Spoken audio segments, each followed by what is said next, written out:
Las campañas más importantes a veces no son las que definen títulos, sino las que definen la permanencia. Santa Fe terminó 1994 en la situación más precaria posible. César Villegas había tomado el control total del equipo gracias a una táctica salada. Poco a poco iba Villegas comprándole acciones a inversionistas endeudados hasta tomar el control del 30% de las acciones del club. Al mismo tiempo de su golpe de estado dentro del club, Villegas estaba siendo investigado en la fiscalía por recibir dineros ilegales del cartel de Cali, lo cual era muy irónico, pues Santa Fe se había liberado del cartel en 1991, solo para al parecer volver a manos del cartel en 1993. La situación económica era lamentable, pero la deportiva era aún peor. Santa Fe terminó 1993 a 2 puntos de descender y 1994 a 1 solo punto. Después de ciertos éxitos al inicio de la década, el equipo cayó en una crisis de resultados que amenazó con llevárselo al mismísimo abismo no una, sino 2 veces. Sin embargo, para 1995, tal vez por suerte o tal vez por el destino mismo, surgen 4 figuras que parecen ser herramientas esenciales para navegar el resto de la década. Al arco llegan los jóvenes Rafael Dudamel y Agustín Julio. El venezolano es vibrante y ágil, mientras el cartagenero tiene una capacidad innegable de parar balones que se suponen imposibles. En la delantera aparecen Rubén Darío Hernández, el gran Rubencho, que después de pasar por casi todos los equipos del fútbol colombiano, finalmente aterriza en Santa Fe para la temporada 95. Además de Rubencho, llega otro jovencito proveniente de Tumaco, escapando de la violencia del conflicto colombiano. Tiene apenas 18 años, pero ya es uno de los prospectos más interesantes de la historia del club. En 1995, debutaría ningún otro que el líder calimeño Preciado Guerrero. El torneo de 1995 sería un torneo de nivelación, solo se jugarían 2 rondas de todos contra todos entre febrero y junio. Al final de las rondas, el primer ubicado sería el campeón. Ya son 20 años sin títulos para Santa Fe, este torneo corto tiene que ser la clave. Comencemos. Santa Fe comienza el torneo con una sensación de incertidumbre, tropezando en sus primeros pasos.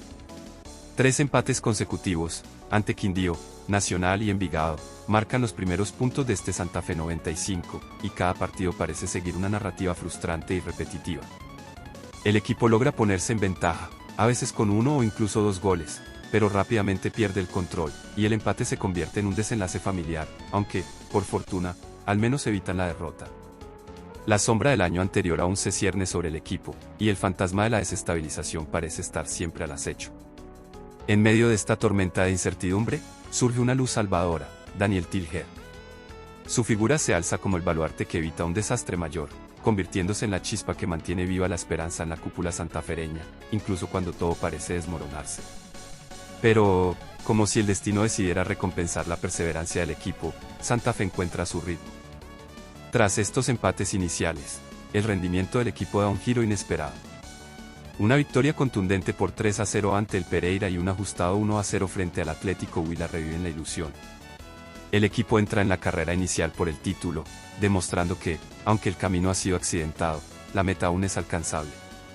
El torneo sigue su curso, y aunque otros 2 empates, esta vez ante Deportivo Cali y Unión Magdalena, detienen momentáneamente el impulso, Santa Fe vuelve a encontrar la senda del triunfo con un sólido 3-1 ante Cúcuta Deportivo. Santa Fe es tercero, apenas 2 puntos de los líderes Junior y Deportivo Cali, y tendrá la oportunidad de conseguir esos puntos ante el Deportivo Independiente Medellín. Domingo 2 de abril de 1995, Estadio El Campín de Bogotá. El Independiente Medellín parecía ser un contraste a lo que era Santa Fe. El rojiazul había estado muy cerca de obtener el título en 1993 y su rendimiento en 1994 también había sido muy destacado. Sin embargo, después de su eliminación en Copa Libertadores y debido al mal arranque en el inicio del torneo, el Medellín estaba empezando a desestabilizarse y una victoria santafereña podría colapsarlo por completo. Desde el pitazo inicial, el ambiente se transformó. El Campín, con su multitud ferviente, se convirtió en un caldero en ebullición, donde el sonido de los tambores y los cánticos de los hinchas resonaban como un eco de la historia. Santa Fe, más que un equipo, era una fuerza imparable, un torrente de pasión y determinación que arremetió contra Medellín sin descanso. La primera embestida de Santa Fe fue como un relámpago en la noche, fulgurante y devastadora. No pasó mucho tiempo antes de que el equipo local comenzara a demostrar por qué el Campín es su fortaleza. Ataque tras ataque, Santa Fe desbordaba a un Medellín que no encontraba manera de contener la tormenta. Era como si el destino hubiera decidido que este partido no sería solo una victoria, sino una lección para todos los que dudaban de la capacidad de los Cardenales. El primer tiempo transcurrió con Santa Fe dominando, pero sin poder concretar. A pesar de su control del juego, los delanteros Tilger y Angulo no lograban ubicarse bien para finalizar las jugadas. Sin embargo, la presión constante finalmente dio sus frutos al minuto 40. En un tiro de esquina ejecutado por Vittingham, Morales se elevó en el corazón del área y, sin oposición, cabeceó el balón al fondo de la red. Fue el primer gol, y con él, se desató el festival. El segundo tiempo fue un despliegue de fútbol brillante. Con la entrada de Rubén Darío Hernández, Santa Fe encontró la profundidad que le había faltado en los primeros minutos. La jugada del segundo gol fue una obra de arte. Orozco, tras amagar cambiar de frente, lanzó un pase preciso a Hernández, quien con una maniobra rápida dejó fuera de combate a la defensa de Medellín antes de que Palacios definiera con un disparo impecable. El marcador ya mostraba un 2-0, pero Santa Fe no estaba dispuesto a detenerse. El tercer gol llegó tras un penalti provocado por una falta de Fernández sobre Hernández, quien había protegido el balón con astucia en la línea de fondo. Hernández mismo se encargó de cobrar la pena máxima, colocando el balón con precisión y aumentando la ventaja. Finalmente, el gol que selló la goleada fue una demostración de fútbol colectivo. Una asociación perfecta de pases entre los volantes cardenales culminó en Tilger, quien libre de marca, venció a Maciel para poner el 4-0 definitivo.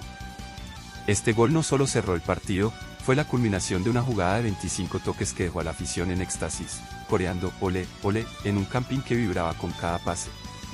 El pitazo final fue recibido con una ovación ensordecedora.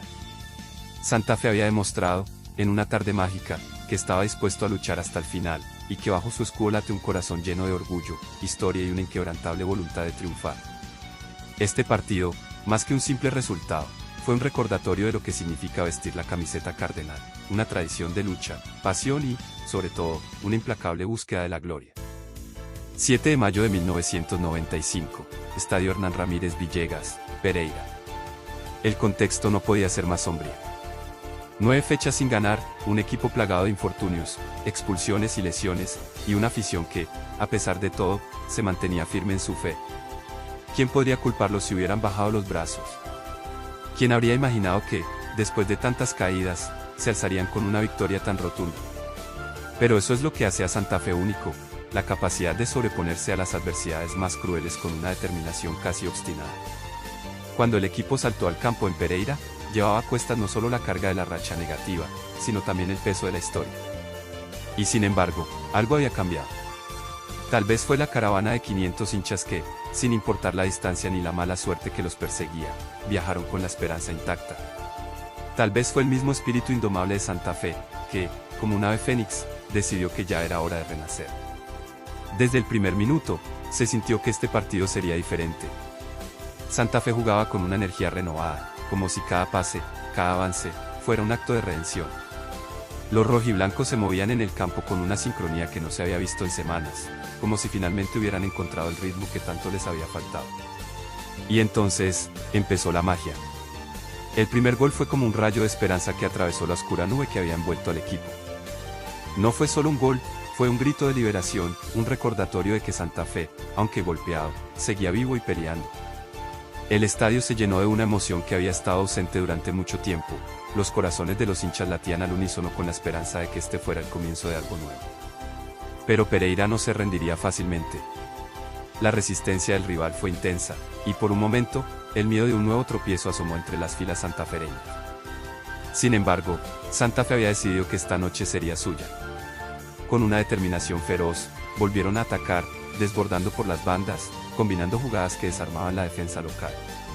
Cada gol que seguía era una afirmación, un paso más hacia la reivindicación. No importaba quién estuviera en el marcador, lo que importaba era el espíritu colectivo, la fuerza de un equipo que había encontrado su camino de regreso desde el borde del abismo. El tercer gol llegó como una explosión de júbilo, y para cuando el cuarto entró en la red, no quedan dudas de que Santa Fe había regresado con una venganza. Cuando el pitazo final resonó, el 4-1 en el marcador no solo significaba 3 puntos más. Era la prueba de que Santa Fe, contra todo pronóstico, podía levantarse, podía volver a luchar. En las gradas, los 500 hinchas que habían hecho el viaje estallaron en una celebración que solo puede entenderse en el contexto de la fidelidad inquebrantable de la hinchada cardenal. Ellos habían creído cuando nadie más lo hizo, y esa noche, fueron recompensados con una victoria que, aunque no borraba los sinsabores del pasado, les recordaba por qué amaban a este equipo con tanta pasión. El 4-1 en Pereira no fue solo una victoria, fue un momento de catarsis, un renacimiento, y un recordatorio de que, en el fútbol, como en la vida, nunca está todo dicho hasta que suena el silbato final. Santa Fe había vuelto, y con esta victoria, la esperanza, que nunca los abandonó, brillaba más fuerte que nunca. Después de las dos gloriosas victorias consecutivas ante Pereira y Atlético Huila, la alegría en el campamento santafereño era palpable. Parecía que el equipo, después de tanto sufrimiento, finalmente había encontrado su rumbo. Dos triunfos que se sentían como un bálsamo para el alma rojiblanca, una dulce recompensa para la hinchada que no había perdido la fe. Sin embargo, la euforia desbordada en esos días felices escondía una amenaza que pronto se revelaría en toda su amargura. Los jugadores, llenos de emoción y aliviados por los triunfos, decidieron celebrar. Después de todo, habían atravesado una racha terrible y ahora se encontraban de nuevo en la senda de la victoria. Las copas comenzaron a fluir, primero como brindis de alegría, luego como una liberación de la tensión acumulada. Pero la línea entre la celebración y el exceso es delgada, y esa noche, algunos jugadores la cruzaron sin mirar atrás. Harold Morales y Eduardo Orozco, piezas fundamentales en el esquema santafereño, se dejaron llevar por la fiesta. Las risas se convirtieron en gritos, los brindis en excesos, y antes de darse cuenta, ambos estaban en un estado lamentable. La resaca del festejo fue brutal, y cuando llegaron al entrenamiento al día siguiente, apenas podían mantenerse en pie. La reacción del cuerpo técnico fue inmediata y contundente. Morales y Orozco fueron separados del equipo por una fecha como castigo, una decisión que en ese momento parecía justa, pero que pronto se revelaría como un error costoso. La ausencia de estos dos jugadores clave se sintió de inmediato. Sin la solidez de Morales en la defensa y la creatividad de Orozco en el medio campo, Santa Fe se desmoronó. El equipo, que apenas unos días antes parecía renacer con fuerza, fue golpeado con una brutalidad inesperada. Una derrota humillante por 4-0 ante Deportivo Cali fue solo el comienzo del desastre. Luego, un 1-0 en contra frente a Independiente Medellín terminó por apagar cualquier chispa de esperanza que quedaba. En solo 2 partidos, Santa Fe pasó de soñar con una remontada épica a ver cómo sus aspiraciones se desvanecían por completo. No solo quedaron matemáticamente eliminados del título, sino que también se esfumaron las posibilidades de clasificar a la Copa Libertadores. Todo por una imprudencia, por un momento de euforia que se transformó en descontrol. La hinchada, que había vuelto a sonreír después de tantas lágrimas, ahora se encontraba nuevamente sumida en la frustración. Una vez consumadas las oportunidades perdidas, la única esperanza que queda es la dignidad. En el fútbol, cuando los sueños de grandeza se desvanecen, lo que queda es luchar con el corazón, defender la camiseta con pasión y honrar la historia con cada paso en el campo. Y eso es exactamente lo que hizo Santa Fe en la recta final de la temporada. Con el espíritu renovado y el compromiso más fuerte que nunca, el equipo se lanzó a la batalla con una determinación palpable. Las victorias se sucedieron con una fluidez revitalizadora. Primero, una sólida victoria ante Unión Magdalena, seguida de un contundente triunfo contra Cúcuta Deportivo. Cortuluá y Deportes Tolima también sintieron la fuerza del renacer cardenal. Cada partido se convirtió en una declaración de orgullo, un testimonio de que, a pesar de los obstáculos y las decepciones, Santa Fe no había perdido su esencia. Un empate sencillo ante Millonarios ofreció un respiro en medio de la frenética lucha, un recordatorio de que la resiliencia no solo se mide en victorias, sino también en la capacidad de mantenerse firme incluso cuando las circunstancias son adversas. Santa Fe, aunque golpeado y cansado, se aferró a la esperanza, y el esfuerzo constante comenzó a rendir frutos. El equipo ascendió al 4º puesto de la tabla, un lugar que, si la situación en el fútbol colombiano lo permitía, significaba una posible clasificación a la Copa Conmebol, el predecesor de la Copa Sudamericana. Era un nuevo amanecer para la hinchada santafereña, un rayo de esperanza en medio de las sombras de una temporada difícil. La visión de un futuro prometedor se hacía visible, aunque el reloj avanzaba y el tiempo para cambiar la historia se estaba agotando. Con el 4º puesto en juego, el último partido de la temporada se convirtió en una verdadera prueba de carácter. Santa Fe se enfrentaba al Junior de Barranquilla, un rival que necesitaba ganar para coronarse campeón. Era un encuentro lleno de dramatismo, con las esperanzas de un equipo que había luchado hasta el último minuto contra las adversidades, y las ambiciones de un Junior que buscaba su propio sueño. El estadio El Campín se llenó de un fervor renovado, una marea roja y blanca que se alzaba con la esperanza de que el espíritu del equipo pudiera desafiar los pronósticos. Santa Fe, consciente de que este último encuentro era más que un simple partido, se lanzó al campo con la intención de defender su honor y, en el proceso, evitar que Junior se llevara el título a expensas de su propio esfuerzo. Cada jugada, cada pase, cada esfuerzo en el campo de juego se convirtió en un homenaje a la camiseta, una demostración de que, incluso cuando las posibilidades de gloria se desvanecen, la dignidad y el amor por el equipo siguen siendo el motor que impulsa a los jugadores a luchar con todo lo que tienen. La pasión y el coraje se hicieron sentir, y aunque el resultado final de la temporada ya estaba sellado, el corazón de Santa Fe seguía latiendo fuerte y firme, con la esperanza de que el próximo año traería nuevas oportunidades para escribir un capítulo aún más glorioso en su historia. Así, con el último pitido del árbitro, Santa Fe demostró que el verdadero espíritu de un equipo no se mide solo en títulos y trofeos, sino en la manera en que enfrenta cada desafío y se mantiene fiel a su esencia hasta el último minuto. La hinchada, fiel y entusiasta, aplaudió y vitoreó, sabiendo que, a pesar de las derrotas y las dificultades, el amor por el equipo y la lealtad inquebrantable son los verdaderos triunfos de la temporada. La campaña de 1995 en la historia de Santa Fe no es solo una temporada, es el hito que marcó la diferencia entre el esplendor y el abismo. Este año, lleno de contrastes y emociones a flor de piel, se erige como uno de los capítulos más heroicos y trascendentales en el corazón del club cardenal. En una etapa en la que el futuro parecía sombrío y cargado de incertidumbre, Santa Fe demostró ser mucho más que un simple equipo de fútbol, se convirtió en el baluarte de la esperanza y el símbolo de una resistencia inquebrantable. Para comprender el peso monumental de esta campaña, debemos retroceder en el tiempo y situarnos en el contexto de finales de los años 90. En 1994, Santa Fe enfrentó una temporada desastrosa, rozando el descenso con una lucha titánica por mantener su categoría. En 1995 se alzó como el último rayo de esperanza antes de la implementación de un sistema de descenso completamente nuevo. A partir de 1996, el descenso se definiría mediante un promedio de puntos obtenidos en las 3 últimas temporadas, cambiando radicalmente la manera de determinar quién descendería y quién permanecería en la élite del fútbol colombiano.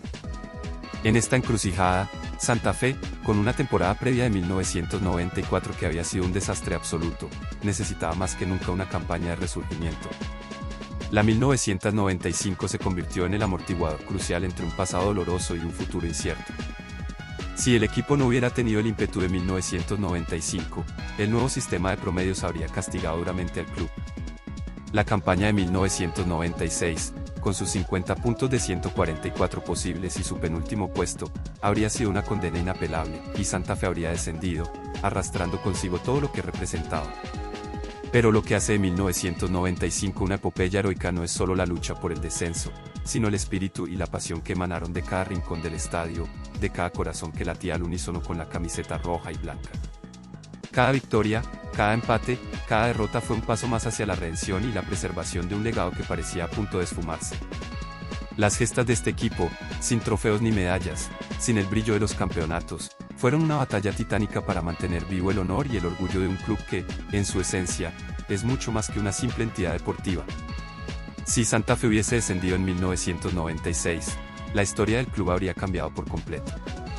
Las glorias de la Conmebol en 1996, la Merconorte en 1999, las ligas de 2012, 2014 y 2016, la Copa Sudamericana de 2015 y la Surugabank de 2016, quizás no se hubieran materializado.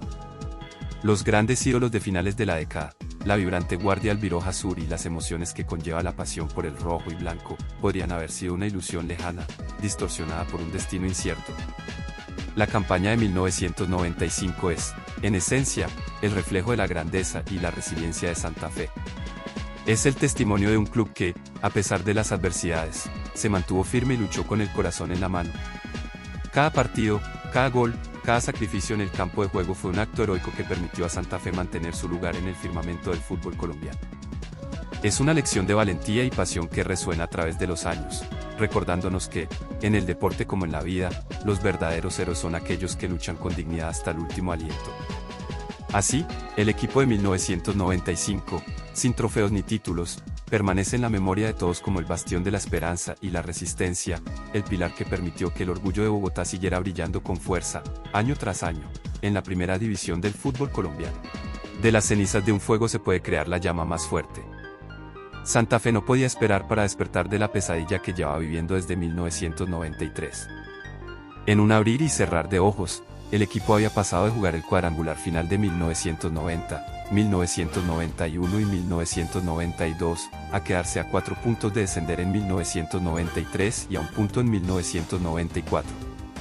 La deuda del equipo se había quintuplicado, de 150 millones a 800, e incluso llegaría a casi 5.000 millones para el final de la década.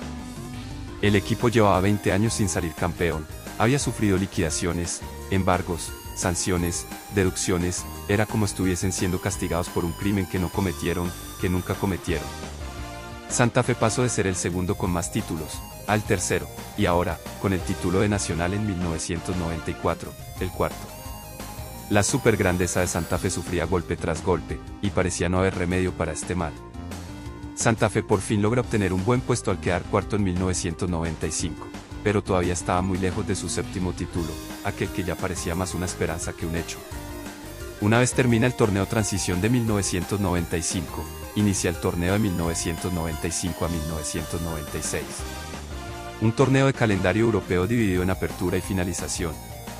El apertura se juega entre junio y diciembre de 1995, con Santa Fe ocupando un miserable sexto puesto en su grupo, producto de 4 victorias, 5 empates y 7 derrotas. A 14 puntos del líder de Grupo Atlético Nacional y a 4 puntos del último puesto Cortuluá, el equipo cardenalicio va a iniciar 1996 nuevamente en puestos de descenso. Otro año perdido, ponderan algunos, pero mientras exista un ápice de esperanza, existirá la hinchada del Independiente Santa Fe, presente para alentar hasta que salga el sol en Bogotá nuevamente.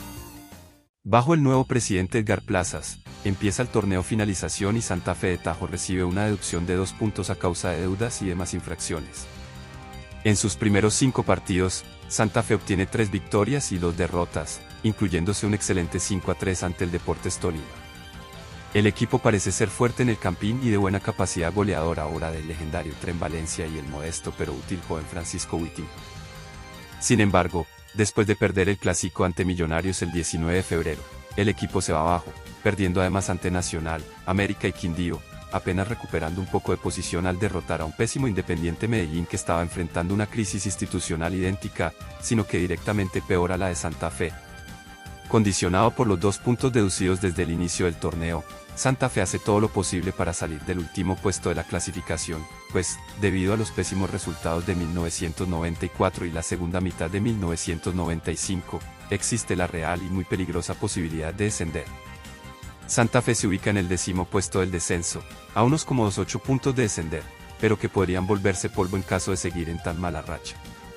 Cada partido era un recordatorio de lo cerca que estaba la posibilidad de caer, y para una institución que alguna vez representó la cúspide del fútbol colombiano, esa posibilidad era una pesadilla que nadie quería enfrentar. Pero el tiempo corría, y el margen de error se estrechaba. La historia de Santa Fe estaba en juego, y cada paso en falso parecía acercarlo más al borde del precipicio. El desafío no era solo evitar el descenso, era sobrevivir como institución, como leyenda. 13 de marzo de 1996, Estadio El Campín de Bogotá. Santa Fe contra el Deportivo Cali. Era absurda la diferencia de poderes entre un equipo y el otro. Cali estaba viviendo un momento de absoluta invencibilidad, siendo puntero a 14 puntos del segundo puesto y manejando un invicto de 20 fechas que lo convertían en el favorito absoluto al título. El Cali no perdía desde noviembre de 1995, llevaba 5 meses completos sin perder. Mientras tanto, estaba Santa Fe, sumido en su desgracia, a apenas un punto del último puesto Huila y enfrentándose a crisis en todos sus campos. La derrota por 3-1 ante Junior había drenado la confianza de casi todos hacia Santa Fe, pero los que importaban, los hinchas de Santa Fe, eran indiferentes ante tales derrotas, y asistían como lo habían hecho desde el primer instante. La modesta pero muy respetable cantidad de 16.245 personas ocupan alrededor de la mitad del estadio, y arranca el partido. Cali busca irse arriba de la mano de Martín Zapata y Hamilton Ricard, pero es claro que el Cali es mucho más débil sin la presencia del monstruo goleador que era Víctor Bonilla. Santa Fe conecta el 1-0 de la mano de Nelson El Rolo Flores, canterano de apenas 22 años y bastante prometedor a pesar de haber debutado en un año tan lúgubre como lo fue en 1993. Y con eso se esfuma el primer tiempo en un ambiente de excelente shock. Los hinchas de Santa Fe están eufóricos, pero más que eufóricos están sorprendidos. A pesar de la ausencia de Víctor Bonilla, de Arly Betancourt, de Edison Mafla, este Cali sigue siendo el super equipo invencible de la temporada, y el que Santa Fe lo esté derrotando con aparente facilidad, es poco menos que increíble. Sale Hamilton Ricard por Oscar Coagliata, un cambio absurdo por parte del pecoso Castro, y esto parece la señal final para la victoria de Santa Fe. Un jovencito de nombre Leonardo Fabio Moreno, con 5 goles en apenas 11 partidos, conecta el 2-0 que estalla la parcialidad roja en el Campín. Santa Fe tampoco tenía sus mejores armas. No estaba ni el Tren Valencia, ni Whittingham, ni Wilson Gutiérrez, pero con todo y todo, Santa Fe jugaba con su alma desnuda, con la fuerza de quienes saben que el fútbol no es solo talento, sino también pasión, garra y corazón. Cuando el árbitro señaló el final, no solo terminó un partido, terminó un capítulo de sufrimiento, al menos por esa noche. Santa Fe había hecho lo imposible, había derrotado a la invencibilidad misma. Después de ahí, una sorprendente victoria ante Atlético Nacional, un empate ante Unión Magdalena, 3 derrotas ante Once Caldas, Tolima y América, y otro sorprendente 4-2 ante Millonarios. A Santa Fe, por alguna razón, se le dificulta vencer a los equipos pequeños y de poco renombre, mientras está en capacidad de derrotar a los equipos más grandes. Como se evidencia en las últimas 2 fechas del torneo finalización, en las que Santa Fe muy cómodamente derrota a Junior por 3-1 pero cierra el torneo con un pálido empate 1-1 ante el recién nacido Cortuluá. Santa Fe termina el torneo finalización en el penúltimo puesto con 29 puntos, producto de 8 victorias, 7 empates y 15 derrotas, además de los 2 puntos deducidos al principio del campeonato. Santa Fe termina el torneo 1995 a 1996 en el penúltimo puesto, con 14 victorias, 2 empates y 22 derrotas, para un rendimiento miserable del 34.72%. Era inentendible cómo un equipo tan grande estaba en una posición tan desastrosa. Santa Fe cumplía 21 años sin consagrarse campeón de liga y parecía más cerca un posible descenso que el 7º título para el equipo cardenalicio. A la única alegría que se podían aferrar los hinchas era una Copa Colombia ganada en el cada vez más lejano año de 1989. La generación dorada de los años 80 había sido consumida por el narcofútbol, por más de que Santa Fe produjo una camada de jugadores legendaria, se le fue imposible conseguir el título, y ahora que todos se habían ido, menos aún. El único que quedaba de aquella generación dorada era el Tren Valencia, que había terminado cuarto de la tabla de goleadores con 25 goles. Prácticamente un cuarto de los goles de todo el equipo eran hechos por Adolfo. Sin él, Santa Fe era menos que nada. A 5 puntos de descender, pero asimismo con la posibilidad de hacer un milagro. Los 8 equipos que no clasificaron a las semifinales tendrían la oportunidad de participar en sus propios cuadrangulares. 2 cuadrangulares de los cuales saldrían 2 finalistas en cada grupo y el ganador de esta final clasificaría a la Copa Conmebol. Envigado, Pereira, Bucaramanga, Cortuluá, Quindío, Huila, Santa Fe e Independiente Medellín. Los olvidados, los abandonados, aquellos que no podrían celebrar una estrella sino apenas el conseguir un cupo, una posibilidad de triunfo. Para Santa Fe era la posibilidad de redención, la posibilidad de volver a un torneo internacional desde aquella vez que clasificó a la Copa Libertadores de 1980, la posibilidad de ser felices a pesar de todo lo que había pasado desde 1975. Y Santa Fe agarraría esa posibilidad como tal vez ningún otro equipo lo hizo. Santa Fe entendió lo que estaba en juego. No había lugar para errores, no más margen para la derrota. En los cuadrangulares, no importaba que fueran los olvidados.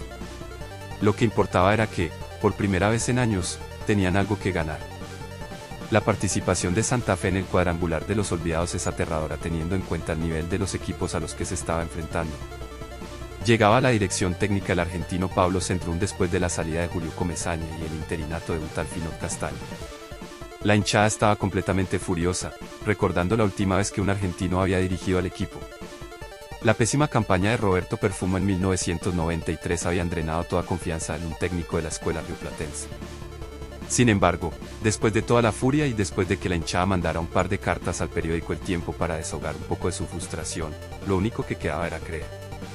Santa Fe clasifica a la final como segundo de su grupo después de obtener 3 victorias y 3 derrotas para un rendimiento mediocre del 50%. Aún más cartas llenas de disgusto llegan a las oficinas del Tiempo. Para la hinchada es absurdo que un equipo de la talla de Santa Fe tenga problemas derrotando a los malditos Pereira, Envigado y Quindío. En el cuadrangular final, en cambio, Santa Fe demuestra la jerarquía que siempre debió haber tenido, obra de ningún otro que Adolfo el Tren Valencia.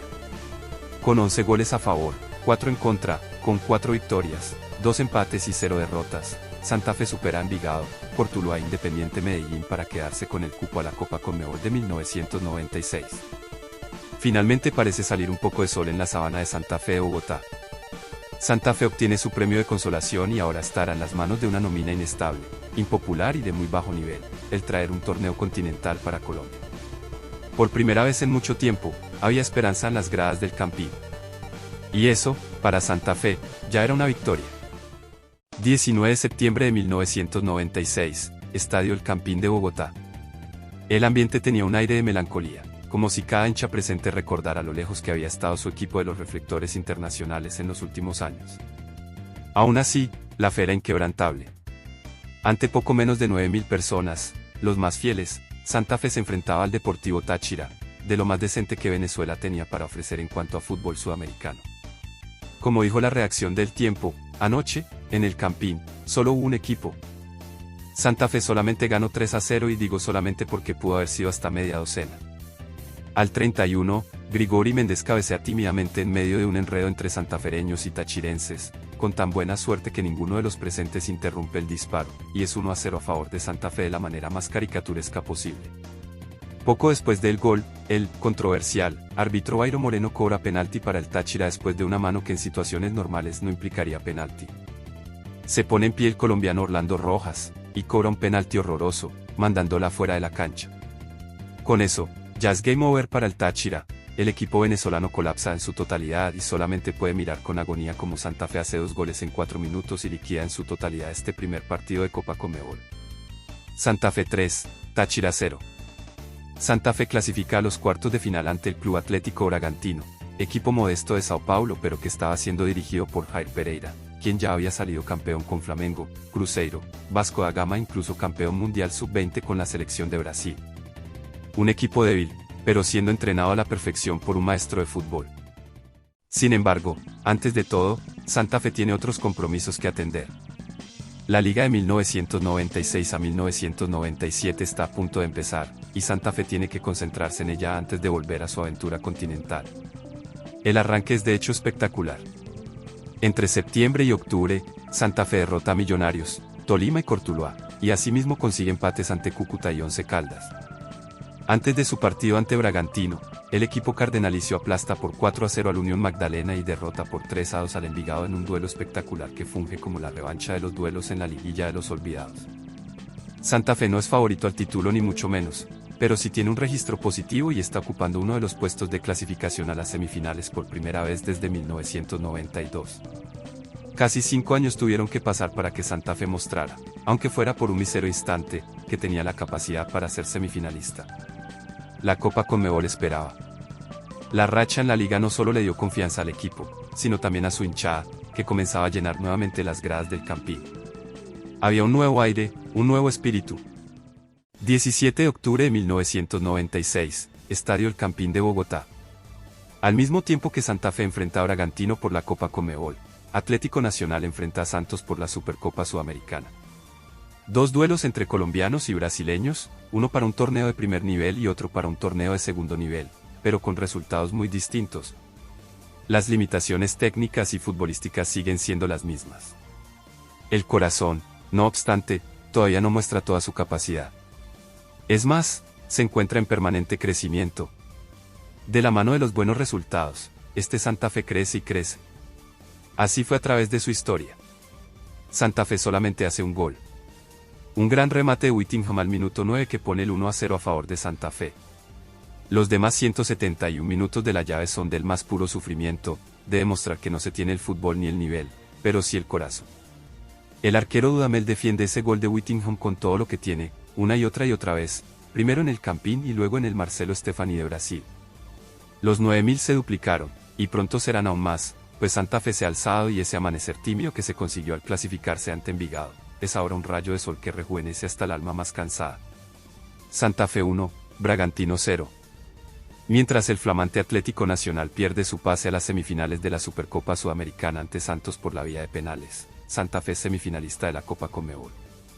Santa Fe vuelve a una semifinal continental desde aquella vez que la dupla invencible de Perazzo y Panzutto llevaron al mejor Santa Fe de la historia a las semifinales de la Copa Libertadores de 1961. 35 años tuvieron que pasar, y ni Gustavo Díaz ni Whittingham serán tan letales como Perazzo o como Panzutto, pero lo que importa es que Santa Fe ha vuelto al top. Este logro no se medía por estrellas ni por planteles galácticos, sino por el coraje de un equipo que se negaba a rendirse. Santa Fe tiene que disputar la liga con la suplencia, pues esta vez los partidos de Copa Conmebol son de muchísima mayor importancia. Los jovencitos tienen mucha dificultad para afrontar la liga, sufriendo derrotas ante Nacional y Cali, además de un par de empates ante Quindío y Medellín. Sin embargo, entre todo este desorden, destaca la imagen de un jovencito de nombre Leider Calimeño Preciado Guerrero, un canterano que ya había debutado en 1995 y que mostraba una capacidad goleadora bastante interesante a pesar de sus 19 años. Todo le veían un gran futuro al joven tumaqueño, pero lo que no se imaginaban es que terminaría convirtiéndose en una leyenda del Independiente Santa Fe. Al menos algo bueno saldría de esta etapa tan dura del campeonato colombiano. Era difícil saberlo entonces, pero Leider Preciado, en ese turbulento torneo de 16 meses, comenzaba a escribir el prólogo de una historia que lo inscribiría para siempre en los corazones de la hinchada cardenal. 13 de noviembre de 1996, Estadio El Campín de Bogotá. Las 9.000 personas del partido ante Táchira se convirtieron en casi 50.000. El Campín se llenó como en aquellas tardes de 1975, como en aquel partido ante América de 1977, como en el clásico de 55.000 personas de 1983, como aquellas oscuras pero nostálgicas noches de 1987 y 1988. 50.000 asistentes, tanto jóvenes como viejos, algunos pertenecientes a las barras tradicionales y otros haciéndose llamar barras bravas, un término nuevo para la Colombia de la época. Vasco da Gama estaba en el inicio de su hora más gloriosa. Entre 1997 y el 2000 ganarían 2 ligas, un campeonato carioca, una Copa Libertadores y una Copa Mercosur. Santa Fe tenía el infortunio de enfrentarse a uno de los equipos más fuertes de la época, pero a la vez era afortunado de enfrentarse a él en su nacimiento. Arranca el partido, y Santa Fe se lanza a atacar con todo, aunque es rápidamente repelido y contraatacado. Los jugadores de Vasco son bastante más veloces e incluso más jóvenes que la mayoría de la nómina santafereña. Sin embargo, el equipo vascaíno empieza a sufrir los efectos de la baja temperatura, la altura de Bogotá, y de la brutalidad de la defensa santafereña. Cada ataque de Vasco es recibido por una entrada, un empuje o incluso un golpe por parte de los jugadores de Santa Fe, lo que empieza a cansar y a estresar a los jugadores brasileños, hasta el punto que Santa Fe vuelve a tomar posiciones de ventaja. Sin embargo, la estrategia de Santa Fe se resume en rematar desde largas distancias para tratar de sorprender. Nelson Flores remata al arco con toda su furia y forza a Caetano a estirarse para prevenir un gol de antología, pero luego de ese tiro, tanto Caetano como la defensa de Vasco se empieza a acostumbrar a este tipo de acometida tan primitiva. Como cavernícola rehusándose a evolucionar, Santa Fe lo vuelve a intentar, una y otra vez, rematando con veneno. Tienen demasiado corazón y demasiado empuje, pero nada reemplaza el talento y la experiencia. Minutos 15, 20, 25 y 30.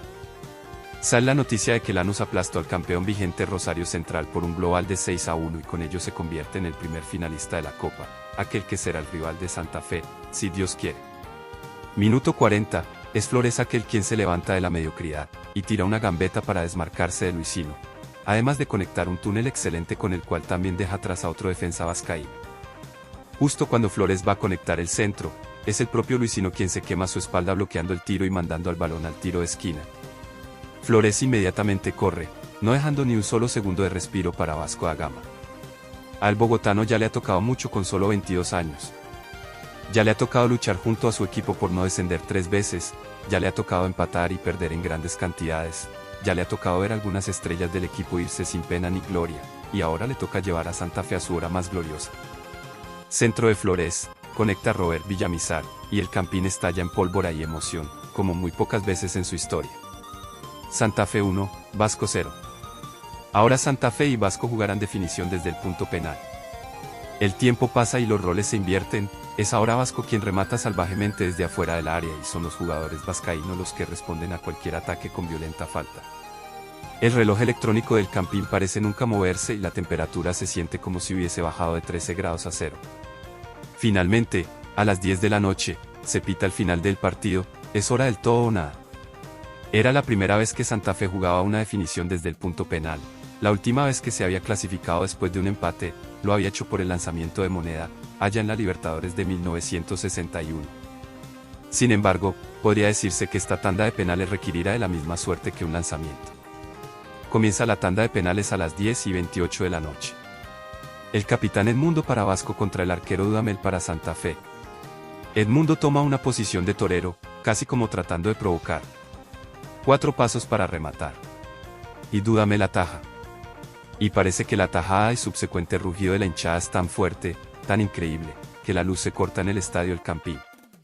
La oscuridad invade el coloso de la 57, pero al mismo tiempo una llama se enciende en los corazones santafereños. Vuelve la luz poco después, y se reanuda la tanda. Arranca por Santa Fe el cómico Ramón Penayo, uno de los peores delanteros de la historia del club, pero el Rayo Penayo hace lo que tiene que hacer. 1-0. Ranieri para Vasco, 1-1. Robert Villamizar para Santa Fe, 2-1. El legendario Juninho Pernambucano para Vasco, 2-2. Jorge Salcedo, 3-2. Borcato para Vasco, 3-3. Alejandro Sea, 4-3. Ale para Vasco, 4-4. Francisco Whittingham para Santa Fe. El goleador de la Copa, el sucesor del Tren Valencia, canterano y uno de los favoritos de la hinchada, cobra un penalti absurdamente débil, y ahora la serie está empatada 4-4. Eliminación directa. Alex para Vasco, Upegui para Santa Fe. 5-5. Joao Luis para Vasco, el carioca toma carrera para rematar con todas sus fuerzas, con todo su ímpetu. El tiro surge por los aires en una posición perfecta, pero Santa Fe ya ha derrotado a la invencibilidad antes. Ataja Dudamel y queda el último penalti para Santa Fe. Nelson Alfonso Flores Jiménez, ¿quién más sino él? Ni siquiera un solo paso, simplemente un remate que contiene la fuerza de un pueblo. Un grito contenido por décadas, imposible de contener. Un grito eterno. Santa Fe 6, Vasco 5. E Independiente Santa Fe es finalista de la Copa Conmebol. Santa Fe cierra el año 1996 en Liga con una victoria ante Millonarios y 2 empates ante Pereira y Deportes Tolima. Y luego de ahí, la final, la hora de regresar a la pobre realidad. 4 de diciembre de 1996, Estadio El Campín de Bogotá. Prácticamente la misma situación que ante Vasco, Santa Fe tiene que remontar. Sin embargo, Lanús dio un golpe más fuerte, y ganó por 2-0 en la Fortaleza. Casi 60.000 personas esperando que se repita el mismo milagro que en la semifinal, y al principio parece posible. Whittingham pone el 1-0 en solo 4 minutos de juego. Pero no hay más gol. No por falta de intento, no por falta de corazón, no por falta de táctica, sino simplemente por la pura inexperiencia, la incapacidad de brindar un buen fútbol y por la culpa de haber arrastrado una derrota irremontable desde Argentina. Los corazones se inflaman, los 10 grados de temperatura no son suficientes para apagar la llama roja y blanca que ruega a Dios. Pero apenas llegan las 10 de la noche, los corazones se apagan. Santa Fe 1, Lanús 0. Lanús es campeón de la Copa Conmebol de 1996. El estadio se llenó de un silencio desgarrador, roto solo por el llanto de algunos hinchas y el reconocimiento al esfuerzo del equipo. Santa Fe volvería a una semifinal continental en 2013, cuando un equipo de ultra primer nivel vencería a Gremio y aplastaría a Real Garcilaso en la Copa Libertadores de América. El equipo cardenalicio incluso tendría éxito en el sucesor de la Copa Conmebol, consagrándose campeón de la Copa Sudamericana en 2015, 19 años después de aquella aventura que surgió de una pequeña flama. Santa Fe logró levantarse, y volver a ser un equipo de primer nivel que competía en Colombia y Sudamérica por igual, pero el legado de aquel equipo de 1996 es inolvidable. Era la primera felicidad de algunos, la primera vez que veían a su equipo en una posición de autoridad, de orgullo. La Copa Conmebol fue el catalizador para una generación de jóvenes que acompañarían al equipo en los torneos del siglo XXI, en las buenas y en las malas, con la esperanza de volver a sentir la euforia de aquellos partidos contra Vasco y Lanús. Aquella generación del 96 verían a Santa Fe ocupar el tercer puesto por 3 veces consecutivas en 2000, 2001 y 2002, verían a Santa Fe jugar la final del 2005 ante Atlético Nacional, sufrirían como nunca en el finalización de 2010, pero al final lograrían llorar las mismas lágrimas de cuando eran niños. El 10 de agosto de 2016, 20 años después de la Conmebol, Santa Fe se consagraría campeón intercontinental al ganar ante Kashima Antlers por la Copa Surugabank, a la que había clasificado por su estatus como campeón de Sudamericana. Era como si un proceso de 20 años hubiese culminado, como si todas las almas que acompañaron al equipo en su hora más oscura, pudieran descansar en paz. Hoy, cada título y cada éxito de Santa Fe lleva consigo un poco del espíritu de aquel equipo que, con corazón y coraje, demostró que los sueños siempre pueden renacer, incluso en las noches más oscuras. En los tiempos más caóticos, es donde se despiertan las pasiones más grandes. El contexto de esta temporada es tan caótico, que necesita ser explicado rápidamente. En el año 1995 se decidió que el campeonato colombiano seguiría un estilo europeo, iniciando en el verano de 1995 y terminando en 1996. En este torneo saldría campeón el Deportivo Cali, aunque el experimento probaría ser poco fructífero, pues los promedios de asistencia caerían al piso, siendo Santa Fe y Millonarios los únicos equipos con promedios superiores a los 10.000 por partido. La DIMAYOR entonces, ni corta ni perezosa, decidió que se volvería al formato tradicional, pero de la peor forma posible. En otoño de 1996 iniciaría el torneo Apertura, en la cual se jugarían 32 rondas de todos contra todos, incluida la famosa fecha de clásicos. El primer lugar clasificaría automáticamente a la Copa Conmebol. Luego, en el torneo finalización jugado desde marzo de 1997, los equipos se organizarían en grupos regionales y jugarían 14 fechas, siendo los mejores 4 clasificados puestos en un cuadrangular final el cual decidiría el primer finalista. El segundo finalista saldría del torneo Adecuación, el cual serían 2 grupos regionales en los que se jugarían 16 fechas. Después de esas 16 fechas, los equipos serían divididos en 4 cuadrangulares cuartofinales, de los cuales saldrían 8 clasificados para los cuadrangulares semifinales, de los cuales saldrían 4 para un cuadrangular final cuyo ganador sería el segundo finalista.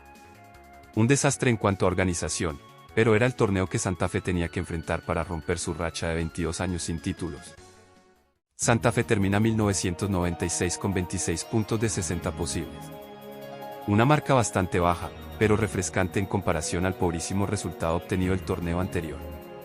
Aún faltan 12 fechas por jugarse, y con un poco de pundonor, Santa Fe por lo menos podría alcanzar los puntos de bonificación necesarios para combatir tranquilo en los cuadrangulares semifinales de la Apertura. El primer partido del año se jugaría el domingo 12 de enero de 1997 ante el América de Cali. En algunos de los partidos anteriores, los miembros de la barra Santa Fe de Bogotá habían sido atacados por la policía. No se les permitía colgar banderas, ni hacer los característicos saltos que les hacían ganar el mote de saltarín. Cualquier joven que se tratara de ubicar en la tribuna oriental baja era tratado como un delincuente, lo que llevó a una crisis interna en la barra. Algunos de los miembros decidieron irse y tomar su propio rumbo. El día 12 de enero de 1997, los jóvenes Pedro Durán y Federico Perry, acompañados de otros 30 muchachos de corte rebelde y llenos de la energía característica de la Bogotá noventera, decidieron hacerse en la tribuna sur, y desde ahí continuar los característicos saltos hasta el día de hoy. El día 12 de enero de 1997, en un partido ante el América de Cali, se formaría la Guardia Albirroja Sur, la barra brava más importante del Club Independiente Santa Fe. Cada salto era un grito de desafío, una respuesta a las adversidades y una manifestación de la inquebrantable lealtad hacia Santa Fe. La energía desbordante de la Guardia se convirtió en el motor que impulsaba al equipo y en el latido apasionado de la afición. Pero la historia de la Guardia Albirroja Sur no fue solo un camino de alegrías y cánticos. Enfrentaron desafíos, desde tensiones con las autoridades hasta disputas con otras barras que no buscaban nada más sino la destrucción. Sin embargo, como verdaderos guerreros, superaron cada obstáculo, fortaleciendo su identidad y consolidando su lugar en la historia del club. El legado de la Guardia trasciende las barreras del tiempo. Su presencia en el Estadio El Campín se convirtió en una sinfonía vibrante que resonaba en los corazones de los hinchas. Representan la encarnación misma de la pasión desenfrenada, la rebeldía que desafía las normas y la agresividad apasionada que solo pueden hacer en los terrenos de juego colombianos. Hoy, la Guardia Albirroja Sur sigue siendo el latido apasionado de Independiente Santa Fe. Su legado perdura, recordándonos que, incluso en los tiempos más caóticos, es la pasión la que da vida al fútbol y a la historia de los hinchas inquebrantables. La barra venía con grandes puntos bajo el brazo. Victorias importantes ante Tuluá, Deportivo Cali, Cúcuta Deportivo y Junior hicieron que el equipo terminara en la 7ª posición con 44 puntos. A 4 puntos del último clasificado. Empezaba la segunda etapa del torneo Apertura y la expectativa era bastante fuerte, pues una buena campaña haría que la cifra se recortara y Santa Fe pudiera clasificar al cuadrangular final de la Apertura. Santa Fe sería puesto en el grupo A junto a América, Deportivo Cali, Independiente Medellín, Envigado, Unión Magdalena, Millonarios y Quindío.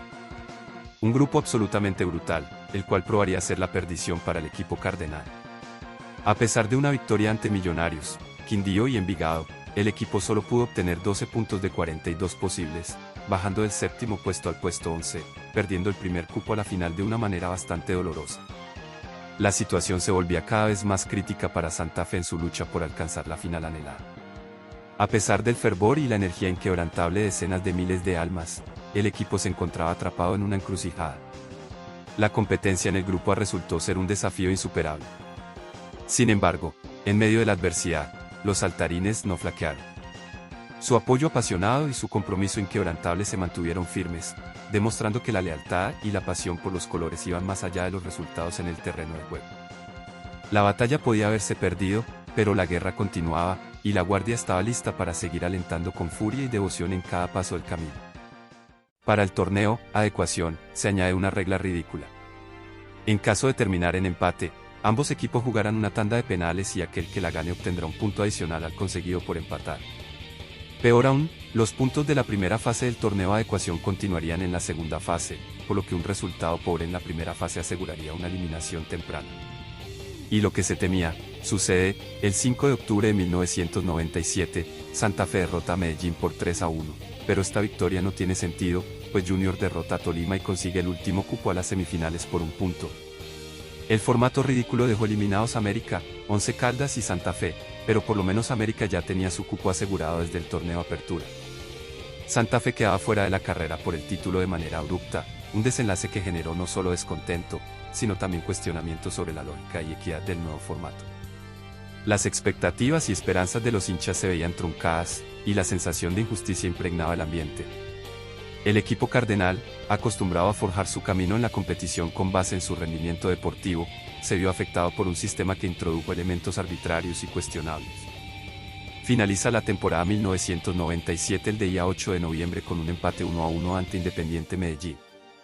Con 30 puntos, Santa Fe termina en el puesto 12 del torneo adecuación, a 5 puntos de los últimos clasificados, Deportes Quindío y Cortuluá. La eliminación de Santa Fe, que había demostrado garra y determinación en la cancha, dejó un sabor amargo y una sensación de que la justicia deportiva había sido desafiada. El equipo cardenal, acostumbrado a forjar su destino en base al rendimiento deportivo, se vio afectado por un sistema que, en su intento por innovar, introdujo elementos arbitrarios y cuestionables, alterando el curso natural de la competición. En el tumultuoso escenario del fútbol colombiano de mediados de los años 90, donde la incertidumbre y las decisiones cuestionables dominaban el panorama, el Club Independiente Santa Fe se enfrentaba a desafíos y cambios significativos. Un año antes, en 1996, el equipo cardenal logró avanzar a la final de la Copa Conmebol, un logro notable que contrastaba con su desempeño en el torneo local. Esta paradoja resaltaba la complejidad y la imprevisibilidad que caracterizaban al fútbol en aquellos tiempos. El año siguiente, en 1997, marcó el inicio de una nueva era con la llegada de un joven talento canterano que había sido cedido al Cúcuta Deportivo, Leider Calimeño Preciado. Este joven jugador, que con el tiempo se convertiría en el segundo máximo goleador en la historia del club, simbolizaba la esperanza y la promesa de un futuro lleno de éxitos y logros para Santa Fe. En medio de estos cambios y desafíos, surgió un fenómeno que se convertiría en una parte fundamental de la identidad del equipo, la Guardia Albirroja Sur. Este grupo de hinchas rebeldes, apasionados y llenos de energía, decidieron desafiar las restricciones impuestas por la policía y formaron una barra brava que no solo animaría al equipo desde las gradas, sino que también se convertiría en un símbolo de la lucha y la resistencia. La historia de la Guardia se tejía con cada salto, con cada bandera desplegada y con cada cántico que resonaba en el estadio. Surgió en un momento de crisis y se convirtió en un elemento vital para la conexión entre el equipo y sus hinchas. Con el tiempo, la Guardia Albirroja Sur no solo se convertiría en la barra más importante del Independiente Santa Fe, sino que también dejaría una marca imborrable en la cultura del fútbol colombiano. En este aniversario, al celebrar los años de pasión, lealtad y entrega de la Guardia, es inevitable reflexionar sobre su impacto duradero. Más allá de los resultados en la cancha, esta barra brava encarna la esencia del fútbol como una expresión de identidad, resistencia y amor incondicional por los colores de un equipo. En la complejidad de aquellos años caóticos, donde las decisiones administrativas generaban controversias, la Guardia Albirroja Sur emergió como un faro de pasión en medio de la tormenta. Su fundación y evolución se convirtieron en una parte integral de la rica historia de Independiente Santa Fe. En este cumpleaños de la Guardia, elevamos nuestras voces en un canto colectivo de felicitaciones y agradecimiento. Por los años de compromiso, por la energía que han inyectado en cada partido, por la resistencia ante las adversidades y por ser un pilar fundamental en la construcción de la historia del club. Feliz cumpleaños, Guardia Albirroja Sur. Que sigan saltando, cantando y dejando huella en cada rincón donde el corazón del fútbol late con fuerza. Por muchos años más de pasión indomable.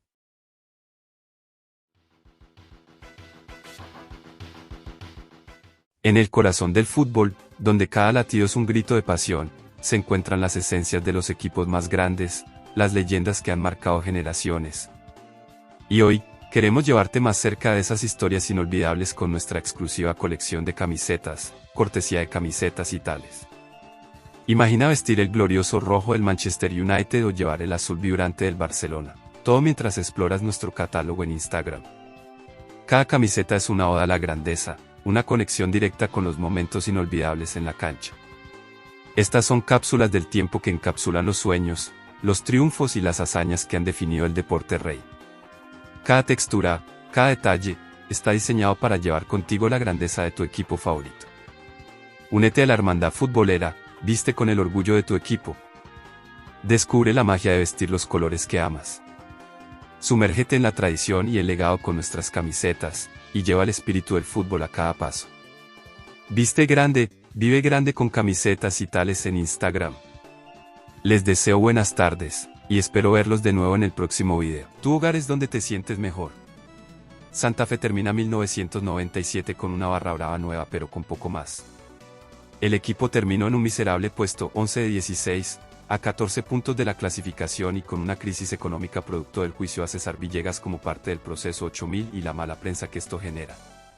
Quedan todavía varios jugadores de aquel equipo finalista de la Copa Conmebol en 1996, pero ya algunos buscando cupo en mejores equipos. Llega 1998, se reemplaza a Germán Basílico González con un señor de nombre Slobodan Šević, proveniente de Serbia y con un aire a la escuela yugoslava que había sacado campeón a Santa Fe en 1971. Tal vez Yugoslavia podía volver a bendecir a Santa Fe. Mientras el reloj marca el inicio de un nuevo año, la esperanza florece en el seno de Santa Fe, como una semilla que aguarda pacientemente su momento para brotar y florecer una vez más. En las calles de Bogotá y en los corazones de los fieles seguidores, el espíritu indomable de Santa Fe arde con renovada fuerza, listo para enfrentar los desafíos que aguardan en el horizonte. Que el nuevo amanecer traiga consigo la luz de la redención y el resurgimiento de un gigante dormido, listo para reclamar su lugar en la cima del fútbol colombiano y más allá. El campeonato de 1998 tendría un formato muchísimo más claro que la payasada de los 2 años anteriores. El torneo Apertura tendría 24 rondas de todos contra todos y 6 rondas de cuadrangulares regionales. El torneo Finalización tendría 14 fechas de grupos regionales, llaves ida y vuelta. Al final del torneo Finalización, los 8 mejores clasificados serían puestos en 2 cuadrangulares semifinales de los cuales saldrían 2 finalistas. Con el corazón lleno de valor y la mente enfocada en la victoria, el equipo se prepara para enfrentar los desafíos que aguardan en el horizonte.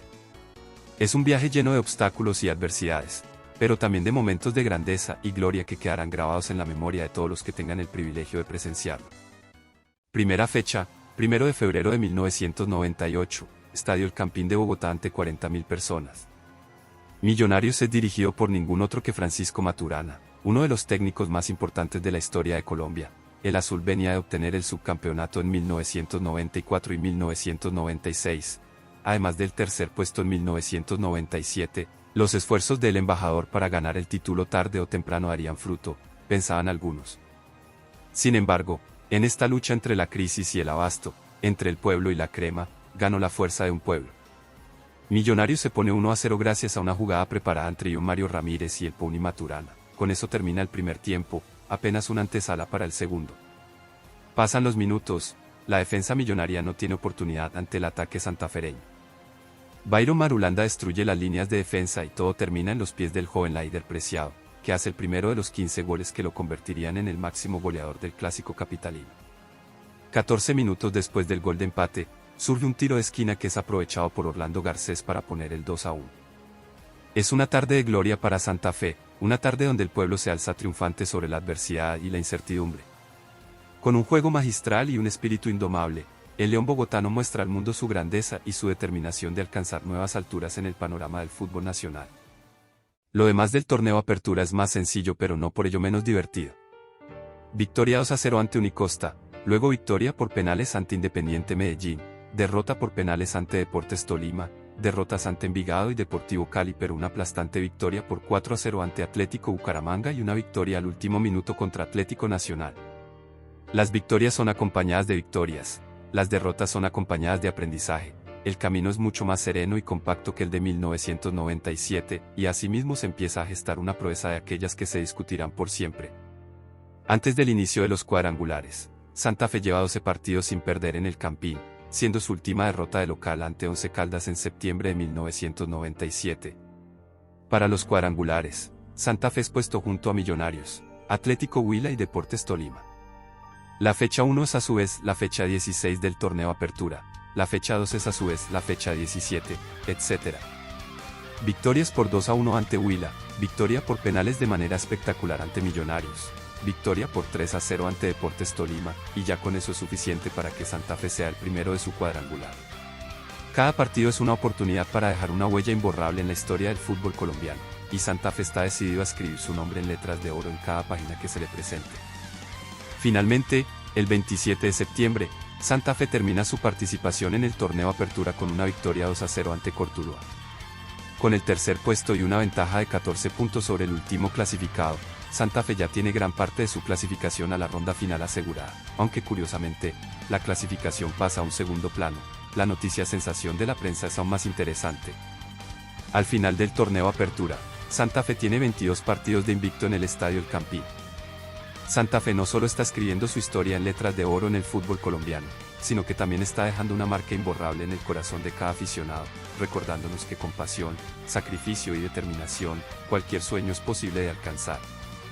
En medio de las sombras de la adversidad, Santa Fe se erige como un faro de esperanza y resiliencia en el oscuro océano del torneo finalización.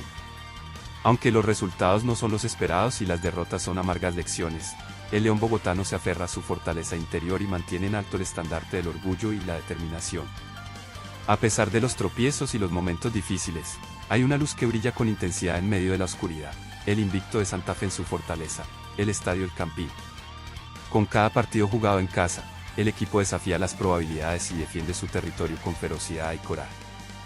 Las 22 fechas se convierten en 29, un récord de invencibilidad que trasciende los límites del tiempo y el espacio, convirtiendo al estadio en un santuario sagrado donde la victoria es una tradición arraigada en lo más profundo del alma santafereña. En cada encuentro, los héroes de rojo y blanco luchan con valentía y determinación, desafiando a sus oponentes con un espíritu indomable que encarna el verdadero significado de la grandeza. A pesar de las adversidades, Santa Fe sigue adelante con paso firme, guiado por la fe inquebrantable en su capacidad para superar cualquier obstáculo que se interponga en su camino. El partido ante Junior de Barranquilla es un momento crucial en la épica saga del León. Con la oportunidad de clasificar por anticipado, el equipo se enfrenta a un desafío monumental. En un duelo lleno de emoción y drama, Santa Fe demuestra una vez más su temple y su determinación, emergiendo victorioso para sellar su destino en las finales del fútbol colombiano. Aunque el torneo finalización puede haber sido un desafío difícil, el espíritu indomable de Santa Fe brilla con una intensidad deslumbrante, iluminando el camino hacia un futuro lleno de promesas y triunfos. Con cada victoria y cada derrota, el León bogotano demuestra que la verdadera grandeza reside en el corazón de aquellos que nunca se rinden y que siempre luchan por alcanzar sus sueños más audaces. En una tarde bañada por el resplandor del sol y el clamor de 25.000 corazones ansiosos, Santa Fe se enfrenta a un desafío monumental en la fecha 47 del campeonato. Aunque faltan 3 fechas para el final de la ronda, el León tiene la oportunidad de asegurar su clasificación anticipadamente si logra la victoria. El primer tiempo transcurre con la intensidad propia de una batalla épica, y justo cuando la incertidumbre amenaza con nublar el horizonte, ocurre un momento que quedará grabado en la memoria colectiva para siempre. En un instante milagroso, el balón parece desafiar las leyes de la física al cruzar apenas la línea de gol, desatando una explosión de júbilo y éxtasis en el Estadio El Campín. Es el gol que abre las puertas de la gloria y la esperanza, el gol que lleva el espíritu indomable de Santa Fe hacia la victoria y la redención. Con el marcador a su favor, Santa Fe defiende con fiereza y coraje cada centímetro de su territorio, resistiendo los embates de sus rivales con una determinación inquebrantable. Cada jugador se convierte en un héroe, cada aficionado en un testigo privilegiado de la grandeza que se despliega ante sus ojos. Al final del partido, el rugido del León resuena con fuerza en todo el estadio, anunciando la llegada de un nuevo capítulo en la historia gloriosa del equipo. La clasificación anticipada es más que un logro deportivo, es un tributo al espíritu de lucha y al poder del trabajo en equipo, un recordatorio de que los milagros son posibles cuando se cree con fervor y se lucha con pasión. En medio de la celebración y la euforia, Santa Fe se eleva hacia nuevas alturas, dejando una estela de inspiración y admiración a su paso. El 22 de noviembre de 1998, Santa Fe escribió un nuevo capítulo de grandeza en su gloriosa trayectoria. En la fecha 1 de las semifinales, el Expreso Rojo emerge como un coloso imponente en el Estadio El Campín, dispuesto a defender su territorio con uñas y dientes. El rival en turno, Deportes Quindío, se enfrenta a un desafío de proporciones titánicas al pisar el sagrado césped del Campín. Con cada jugador encendido por la llama de la pasión y el deber, Santa Fe se convierte en una fortaleza inexpugnable, un bastión de invencibilidad que desafía los límites del tiempo y el espacio. El encuentro transcurre con la intensidad propia de una batalla épica, con cada toque de balón, cada carrera y cada arremetida llenando el aire con la promesa de la gloria. En medio de este torbellino de emociones, Santa Fe muestra su supremacía con un despliegue de habilidad, coraje y determinación que deja a sus adversarios maravillados y admirados. El 1-0 es simple, Luis Moreno Murillo remata salvajemente de tiro libre y pone al arquero a saltar como un desposeído, el 2-0 en cambio es una genialidad total. Después de varios intentos del Deportes Quindío por empatar el partido, la desesperación los obliga a cometer un error y empujan sus líneas muy adelante. El argentino Olivarman aprovecha la mala posición de los cuyabros y le da un pase a la Cachaza Hernández, el cual corre y corre y corre, esquivando a dos jugadores para luego rematar de taco y poner un 2-0 inolvidable. El estadio estalla en júbilo y euforia, con los aficionados entregados al éxtasis de la victoria. Cada grito, cada aplauso, cada cántico resuena en las gradas como un tributo a la grandeza del Expreso Rojo. El momento es mágico, impregnado de la gloria y el triunfo que solo el fútbol puede brindar. La campaña del Santa Fe en 1998 fue un viaje lleno de altibajos, de momentos de gloria y de momentos de dolor. Fue un año de desafíos y aprendizajes, de alegrías y decepciones, que quedará marcado en la memoria de todos los que lo vivieron. A pesar de las adversidades y los obstáculos en el camino, el Expreso Rojo demostró una vez más su capacidad para enfrentar la adversidad con coraje y determinación. Desde el comienzo del año, el equipo luchó con valentía en cada partido, dejando el alma en la cancha en busca de la victoria. El invicto de 30 fechas en el Estadio El Campín será recordado como un testimonio del espíritu indomable del equipo y el apoyo inquebrantable de su fiel afición. Fue un periodo de orgullo y honor, donde el rojo del Expreso Rojo brilló con una intensidad inigualable, iluminando el camino hacia la grandeza. Aunque el final del año trajo consigo una amarga derrota y la eliminación del torneo, también dejó una semilla de esperanza para el futuro. El equipo se levantará de sus caídas con renovada determinación, listo para enfrentar los desafíos que vendrán con la fuerza y la confianza de quienes nunca se rinden. Así, mientras el año llega a su fin y el sol se pone en otra temporada de fútbol, el Expreso Rojo mira hacia el horizonte con optimismo y fe. Porque en el corazón de cada jugador y cada aficionado arde la llama eterna de la esperanza, la misma esperanza que guiará al Santa Fe hacia nuevas victorias y nuevas glorias en los años venideros. Una lástima no haber podido despedir tan hermoso siglo.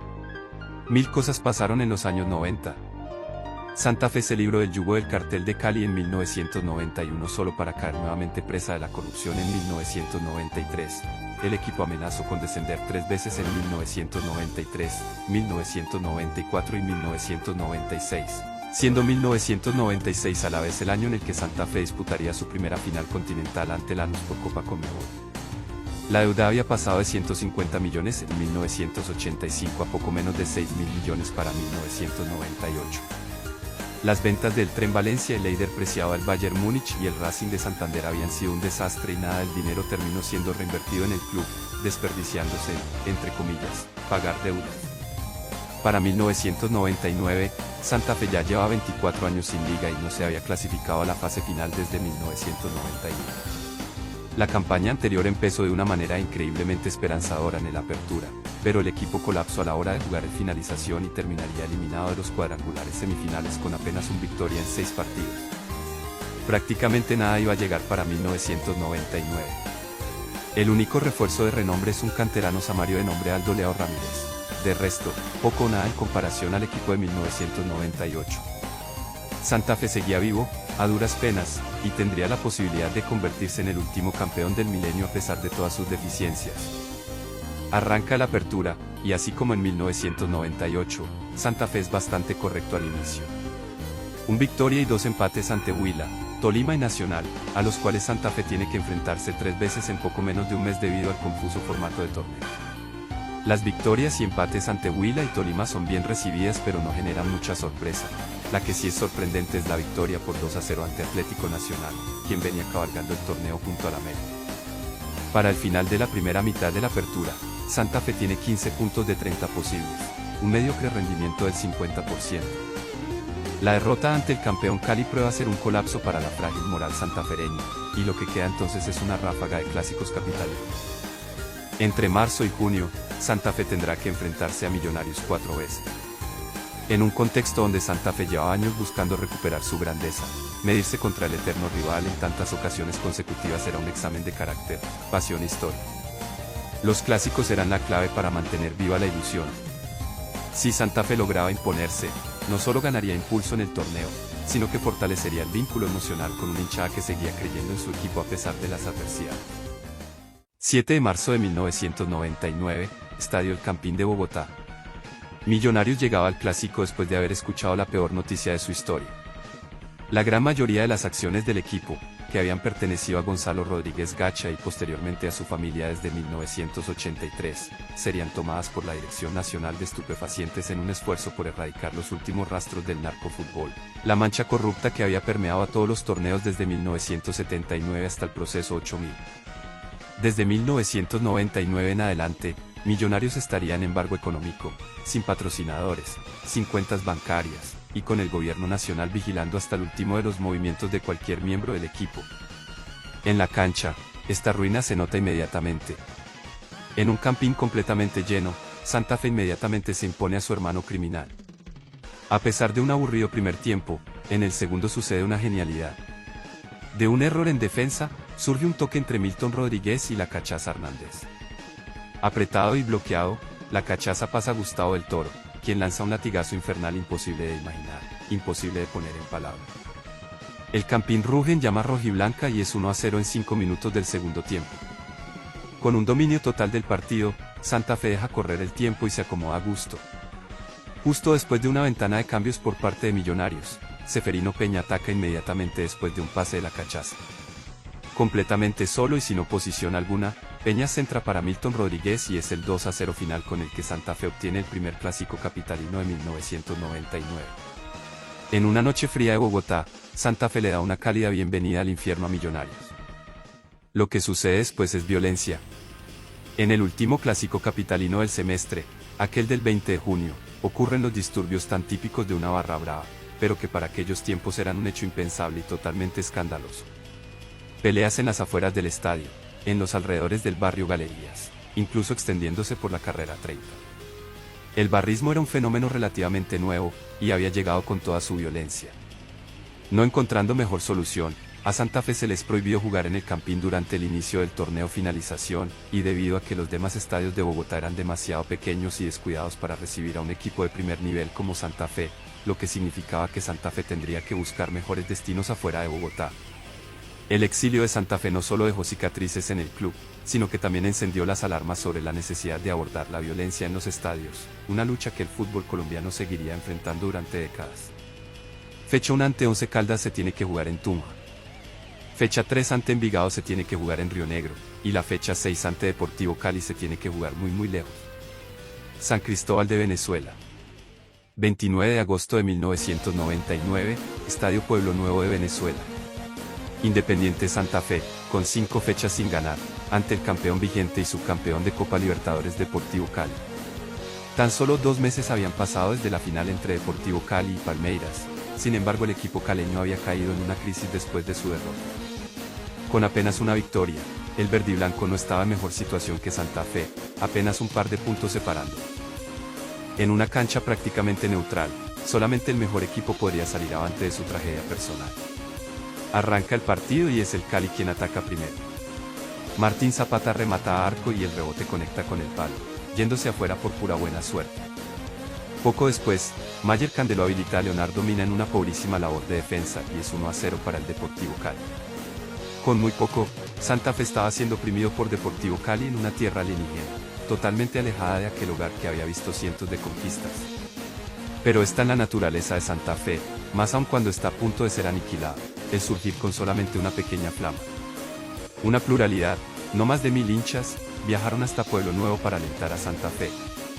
Miles de kilómetros afuera de Bogotá, la fuerza de un pueblo había llegado a Venezuela a alentar como se había hecho desde el 15 de agosto de 1948. Y en medio de la confusión, el arquero Dudamel comete un penalti al tratar de detener a Wilson Cano. Ni siquiera hay necesidad de argumentar, se decreta y se cobra el tiro penal inmediatamente para poner el 1-1 a favor de Santa Fe. El Cali del primer tiempo desaparece completamente en el segundo. Un ataque relámpago por parte de Santa Fe termina en cabezazo del mismo Cano para el 2-1 y un tiro libre eléctrico poco después para el 3-1 con el que Santa Fe remontó el resultado a su antojo. Tal vez por el electrizante ataque del equipo cardenalicio, se cortan las luces en Pueblo Nuevo justo cuando estaba a punto de caer la noche. Era como si Santa Fe mismo había causado un cortocircuito con su grandeza. Una vez se reanuda el partido, el Cali está un poco más fresco y cierra este gran partido con un gol de Hamlet Mina que cruza dos defensas y derrota al arquero Agustín Julio. Santa Fe 3, Deportivo Cali 2, por primera vez en el torneo finalización, Santa Fe consigue la victoria, y qué mejor que derrotando al campeón vigente y subcampeón de América. Fue un grito de resistencia en medio del exilio. Era un recordatorio de lo que Santa Fe era capaz de lograr cuando el corazón estaba en el lugar correcto.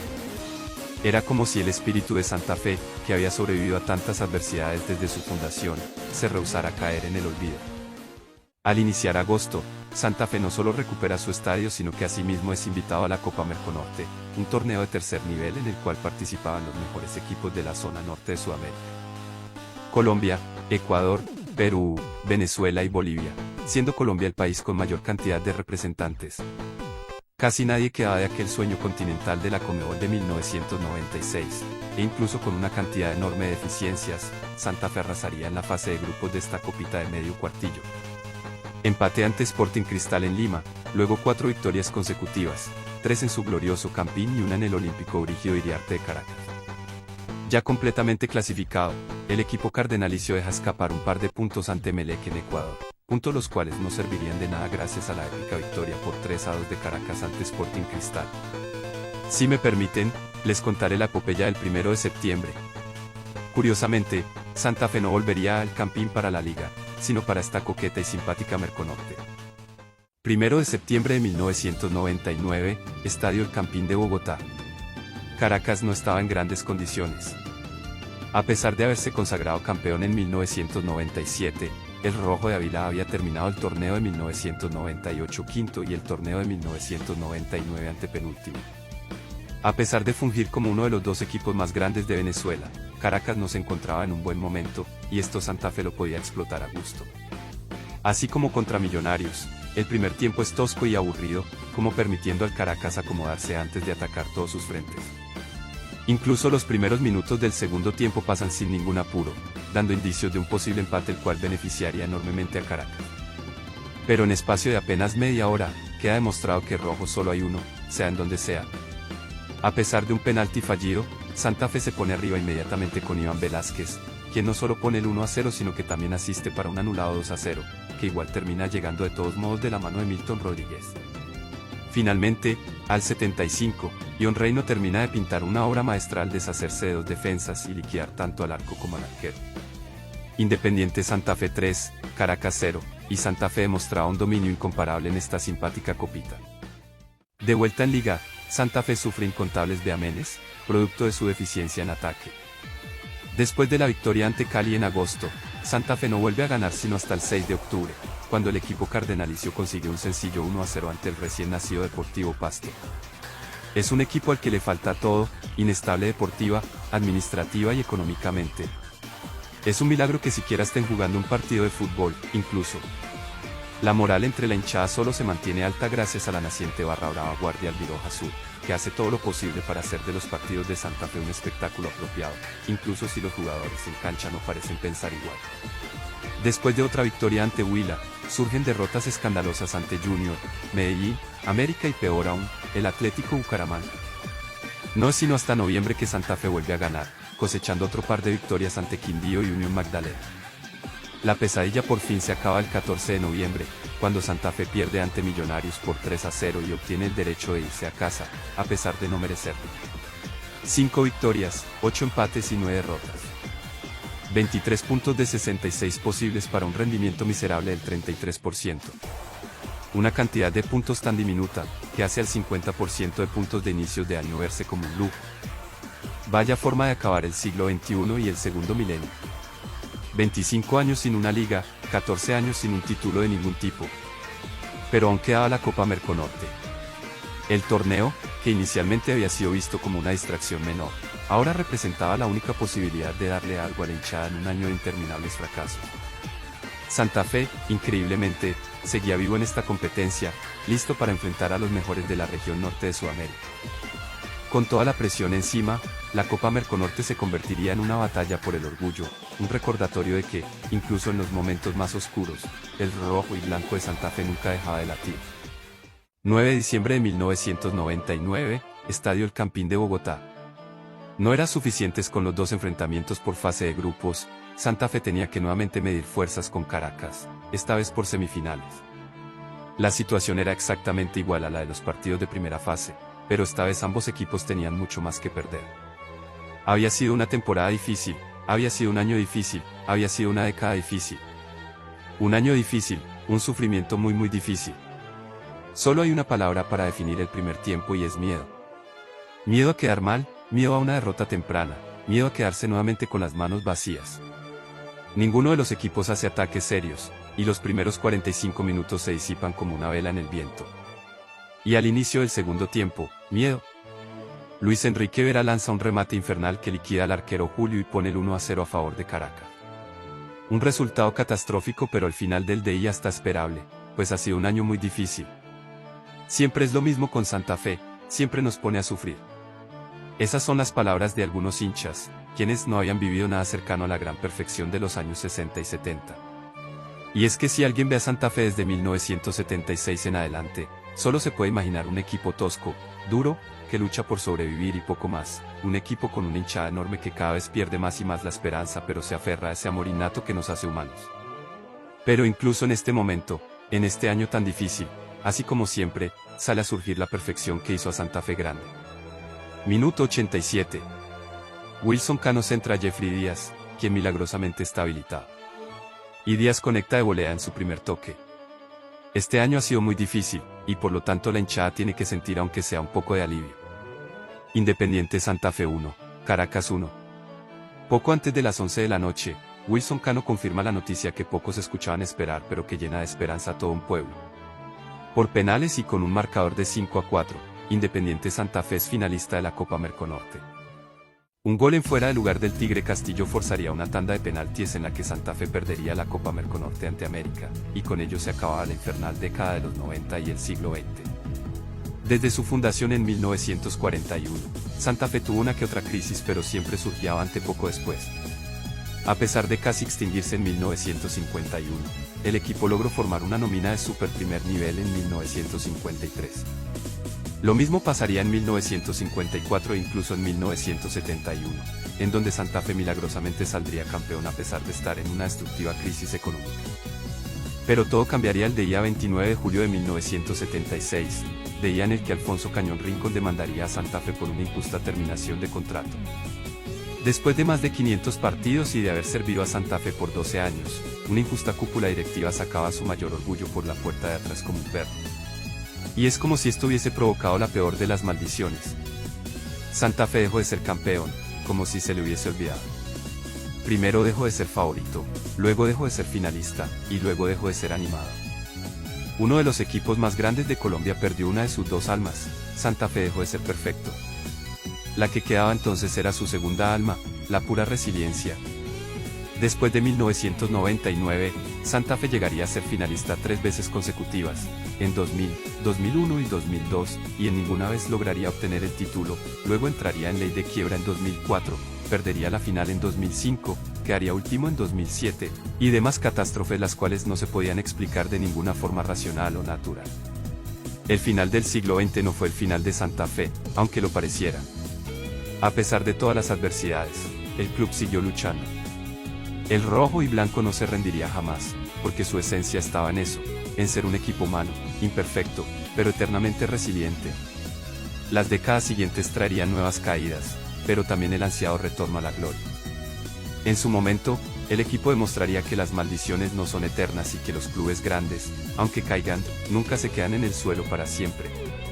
El siglo XX para Santa Fe no acabaría en el año 2000, sino que acabaría más de 12 años después. El frío e inclemente tiempo solo volvió a correr el día 15 de julio.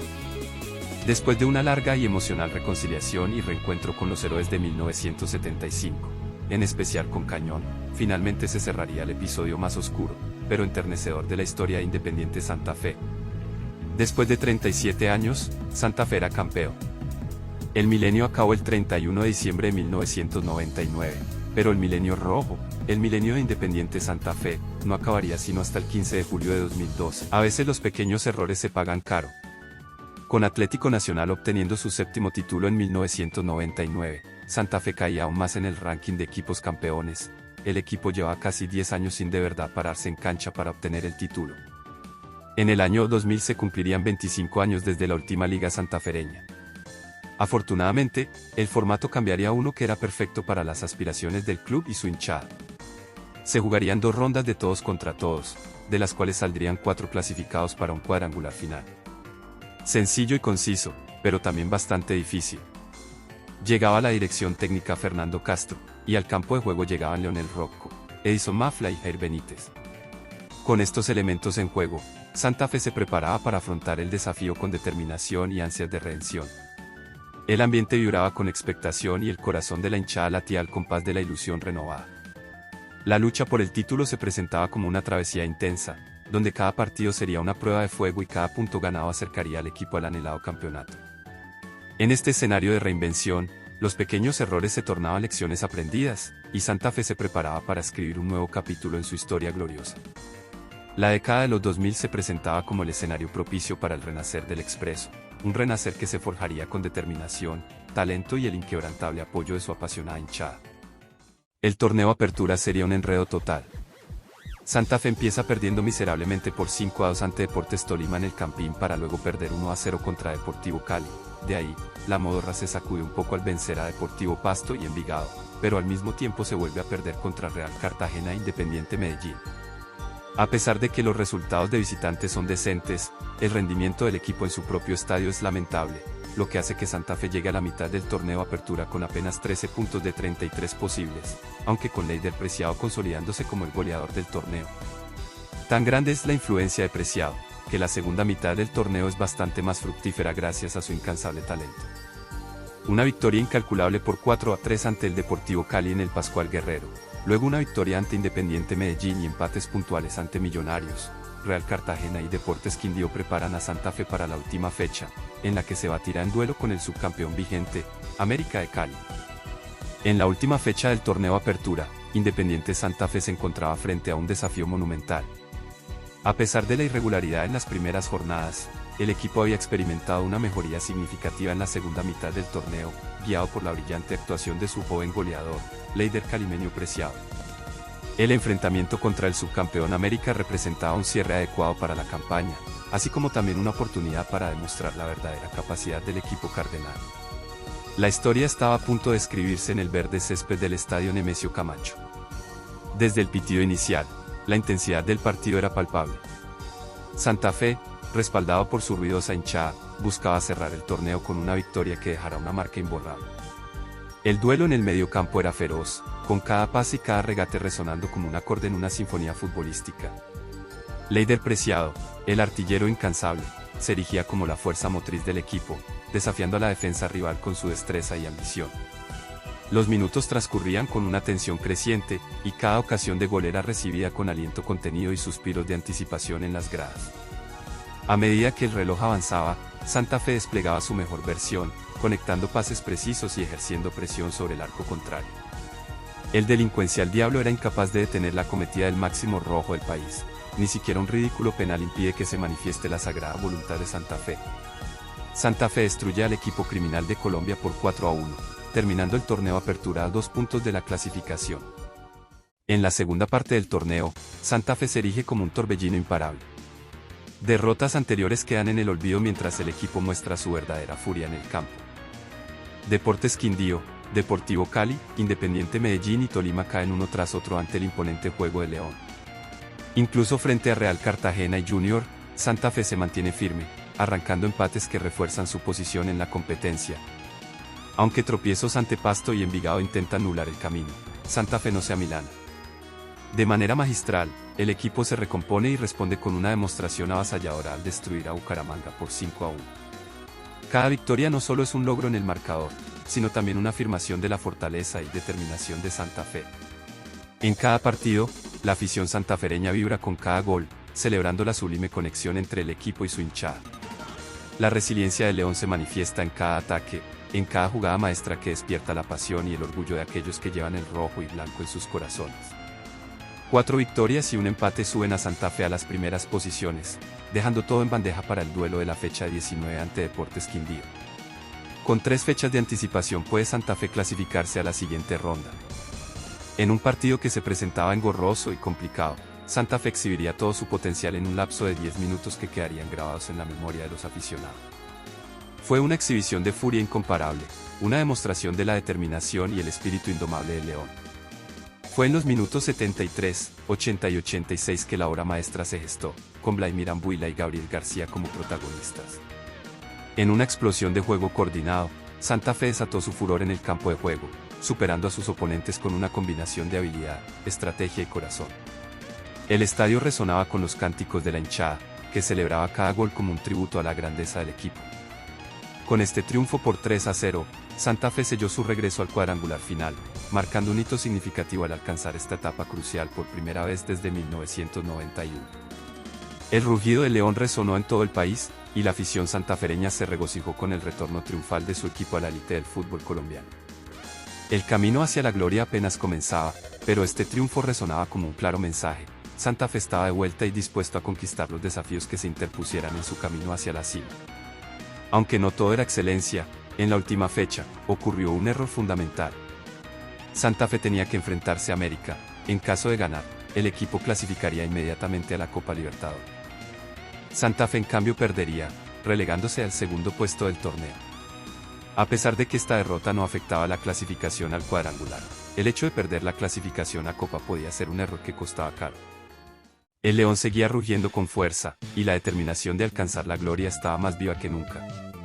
El equipo se encaminaba hacia el cuadrangular final con la mirada puesta en nuevos desafíos y la firme convicción de que su regreso triunfal era solo el preludio de hazañas aún mayores por conquistar. La meta es sencilla, el primero del cuadrangular después de 6 fechas será el campeón. ¿Es ahora, o puede que nunca? En la tarde del 29 de noviembre, Santa Fe empieza con victoria ante Deportes Tolima, colocándose en el segundo puesto por gol diferencia. La carrera por el título estaba en pleno apogeo, y el León, con su melena erguida y su mirada fija en la victoria final, estaba listo para enfrentar cada desafío que se interpusiera en su camino. Pero 4 días después, ocurría el segundo de los errores fundamentales, este error de talla crítica. En el partido ante Junior, al minuto 73, Iván López cometería un autogol que ponía el partido 4-2.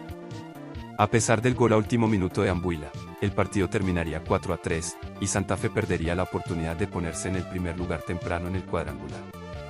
La fecha 3 sería en cambio algo espectacular. Al minuto 45, Edison Mafla lanzaría un remate infernal ante el arco americano, un tiro libre irrepetible que podría a Santa Fe en ventaja 1-0. Con 6 puntos y más 1 de gol diferencia, pasaba lo impensado, Santa Fe era el primer puesto del cuadrangular. Faltaban 3 fechas, pero la ilusión del séptimo título aparecía por primera vez desde la tragedia de 1987. La esperanza se torna turbia después de 2 fuertes derrotas en las fechas 4 y 5, Santa Fe pasa del primer puesto del cuadrangular al último. La situación es complicada, pero todavía existe una última carta que se puede jugar. Santa Fe tiene que ganar ante Junior, mientras que América y Tolima tienen que empatar. Solo con ese resultado podrá Santa Fe conquistar su séptimo título. La tensión en el ambiente era palpable, y la hinchada santafereña, aunque enfrentando la incertidumbre, se aferraba a la esperanza. Cada minuto del partido contra Junior era una odisea de emociones, donde cada ataque, cada pase, tenía el peso de la historia del club. Mientras los jugadores luchaban en el campo de juego, la atención se dividía entre múltiples encuentros. La esperanza de la afición se centraba en la posibilidad de que los resultados se alinearan de manera perfecta, abriendo el camino hacia la gloria. En el estadio Nemesio Camacho, el rugido de la hinchada acompañaba cada acción del equipo. Cada ataque era recibido con un aliento contenido, cada defensa exitosa celebrada con júbilo. Santa Fe, en su lucha por la victoria, también dependía de fuerzas externas que determinarían su destino. La agonía llegó a su punto culminante cuando se anunciaron los resultados de los otros partidos. América 2, Tolima 0. El primer campeón del siglo XXI era el América de Cali. La hinchada, que había experimentado la montaña rusa de emociones, se sumió en un silencio abrumador. La esperanza, que había sido su compañera de viaje, se desvaneció ante la confirmación de que el séptimo título se había esfumado. El rugido del león, que había resonado con fuerza, se apagó ante la realidad de la derrota. En el amanecer del nuevo milenio, Independiente Santa Fe se embarcó en una travesía llena de desafíos, triunfos épicos y desengaños desgarradores. El año 2000 fue testigo de una campaña que desató emociones intensas, elevó la pasión de la hinchada y dejó una marca indeleble en la historia del club. La temporada comenzó con un formato de competición que ofrecía una oportunidad única para la redención. Con 2 rondas de todos contra todos y un cuadrangular final, Santa Fe se encontró ante un escenario que exigía determinación, estrategia y un corazón indomable. La llegada de Fernando Castro a la dirección técnica y la incorporación de grandes talentos infundieron nueva vida al equipo. El torneo Apertura presentó desafíos inesperados y resultados altibajos, pero fue la segunda mitad del torneo la que reveló la verdadera esencia del León. Leider Calimeño Preciado emergió como el goleador del equipo, liderando una resurgencia impresionante. Triunfos notables, empates cruciales y una victoria espectacular sobre el Deportivo Cali en el Pascual Guerrero demostraron la resiliencia de Santa Fe. La campaña continuó con una segunda parte arrolladora, donde Santa Fe se erigió como un torbellino imparable. Triunfos resonantes sobre equipos grandes y chicos por igual, consolidaron la posición del León en la clasificación. Cada victoria no solo era un logro en el marcador, sino también un tributo a la fortaleza y determinación del equipo. El cuadrangular final ofreció un escenario épico para la lucha por el título. Momentos de gloria y errores cruciales se entrelazaron en una narrativa que mantuvo a la hinchada en vilo. El espectáculo de Santa Fe, liderado por jugadores e hinchada en sinfonía, resonó con una furia y una pasión que inspiraron a generaciones. Sin embargo, el destino reservó giros dolorosos. Errores fundamentales, como el autogol de Iván López ante Junior, se convirtieron en obstáculos en el camino hacia el título. A pesar de las adversidades, la esperanza persistía hasta la última fecha, donde la combinación de resultados no favoreció a Santa Fe. La hinchada, fiel y apasionada, experimentó la montaña rusa de emociones que caracteriza al fútbol. El rugido del león, aunque no pudo celebrar el séptimo título, resonó con fuerza en cada rincón del país. La campaña de 2000 dejó un legado de lucha, entrega y amor por los colores que trascendió los resultados en el terreno de juego. La década de los 2000 fue testigo de más capítulos en la historia de Santa Fe, cada uno forjando el carácter del club y su hinchada. En 2001 y 2002, el equipo enfrentó desafíos y aprendizajes, consolidando su identidad en medio de altibajos. El subcampeonato de 2005, aunque doloroso, demostró la capacidad del León para alcanzar las alturas más elevadas. Episodios de alegría y desilusión se entrelazaron en el tejido del club, formando la base de una comunidad que se aferraba a la fe y la pasión. La década, marcada por altibajos, preparó el terreno para futuros triunfos y consolidó a Santa Fe como más que un equipo de fútbol, una institución arraigada en el corazón de su hinchada, lista para enfrentar cualquier desafío con valentía y determinación. Aunque el séptimo título se resistió en el año 2000, el León nunca dejó de rugir, anticipando que su próxima victoria estaba a la vuelta de la esquina.